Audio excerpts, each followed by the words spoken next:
वार्तांकन रोखठोक बातमी। कार्यक्रमावरून घरी परतत असताना काळाचा घाला, 2 कार धडकून भीषण अपघात, दाम्पत्याचा मृत्यू, 5 जखमी।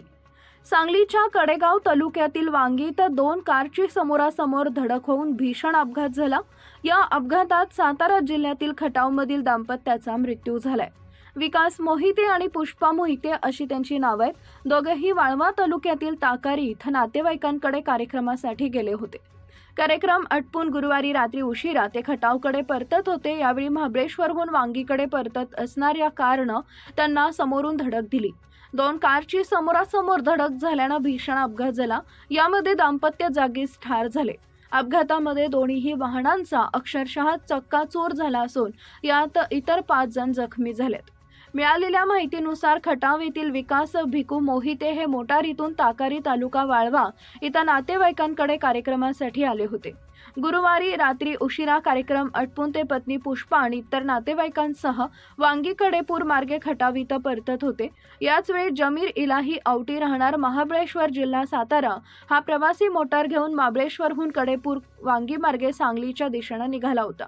मोहिते दाम्पत्याचा जागीच मृत्यू।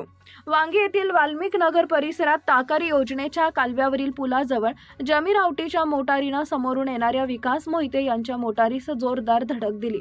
धडक इतकी जोरदार होती की दोन्ही मोटारीच्या पुढील भागाचा पूर्णपणे चक्काचूर झाला। या भीषण अपघातात मोहिते दाम्पत्याचा जागीच मृत्यू झाला, तर त्यांच्या मोटारीतील ऋतुजा रोहित तोरसे, विजया प्रकाश तोरसे, आरोही रोहित तोरसे, आर्या अरुण तोरसे हे गंभीर जखमी झाले। प्रवासी मोटारीचा चालक जमीर औटी हा देखील जखमी आहे। जखमींना कराड येथील खासगी रुग्णालयात उपचारासाठी दाखल करण्यात आलेला आहे। अपघातात दोन्ही मोटारींचं मोठं नुकसान झालंय। याबाबत ऋतुजा रोहित तोरसे राहणार खटाव यांनी चिंचणी वांगी पोलीस ठाण्यात फिर्याद दिली आहे। या प्रकरणी पोलीस पुढील तपास करत आहेत। महाराष्ट्रातील महत्त्वाच्या आणि ताज्या बातम्या पाहण्यासाठी आमच्या जय हो न्यूज चॅनलला सबस्क्राइब करा आणि बेल आयकॉन प्रेस करा।